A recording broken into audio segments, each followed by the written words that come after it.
Shalom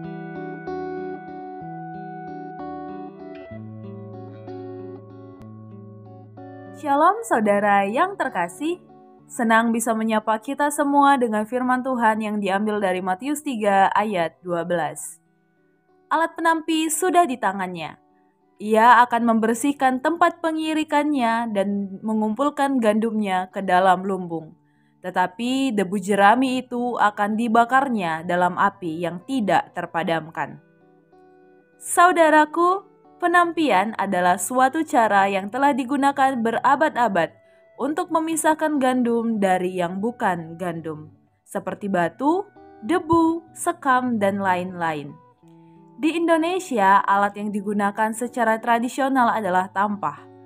Namun, seiring berjalannya waktu, penampian dapat dilakukan dengan mesin canggih. Namun, baik menggunakan mesin ataupun alat tradisional lainnya, fungsinya masih sama, yakni memisahkan gandum dari yang bukan gandum, semacam filter penyaringan. Bagi petani, gandum sangat bermanfaat dan berguna bagi kehidupan mereka. Sedangkan sekam, debu, batu tidak berguna, jadi mesti dibuang supaya mendapatkan gandum yang berkualitas baik. Penampianlah yang berperan untuk mengumpulkan hal-hal berguna tersebut dan membuang hal-hal yang tidak berguna. Inilah filosofi penampian.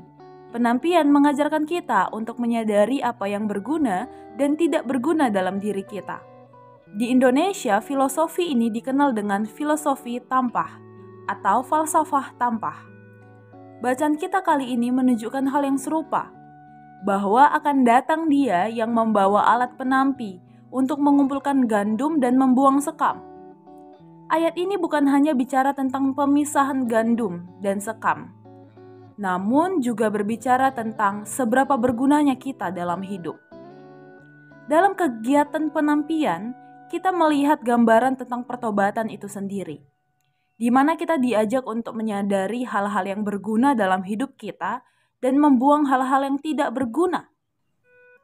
Karena ketika kita diam saja saat hal-hal tidak berguna datang melekat dan menggerogoti hidup kita, dan tanpa kita sadari, kita bisa saja merasa kosong atau kekosongan.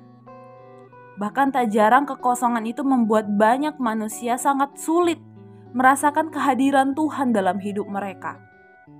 Bahkan ketika Tuhan telah menyapa mereka, hadir di tengah-tengah mereka, rasanya tetap sama, kosong, hampa, merasa sendiri. Berbeda jika kita menyadari apa yang berguna dalam hidup ini, semakin kita menyadari manfaat dan peran kita dalam kehidupan ini, maka semakin kita mengerti alasan Tuhan menciptakan kita di dunia. Saudaraku, sebagai umat Tuhan, setiap tahun kita merayakan Advent dan Natal. Jangan biarkan perayaan ini hanya sebatas perayaan saja, melainkan jadikanlah momen ini sebagai peringatan kepada kita, penghayatan kita, untuk menyadari kembali, mengingat kembali bahwa pertobatan dilakukan setiap saat. Pertobatan adalah perjalanan hidup kita. Pertobatan dilakukan dengan melihat ke dalam diri. Melihat ke dalam diri kita pribadi lepas pribadi. Apa yang berguna untuk kita lakukan dan apa yang tidak berguna yang perlu kita tinggalkan. Kiranya hari ini kita sama-sama menampi kehidupan kita, menyadari peran kita berada di dunia ini. Mari, jadikanlah pertobatan ini semakin penuh dengan makna bagi kita sekalian, bagi orang-orang di sekitar kita. Amin. Tuhan memberkati kita semua.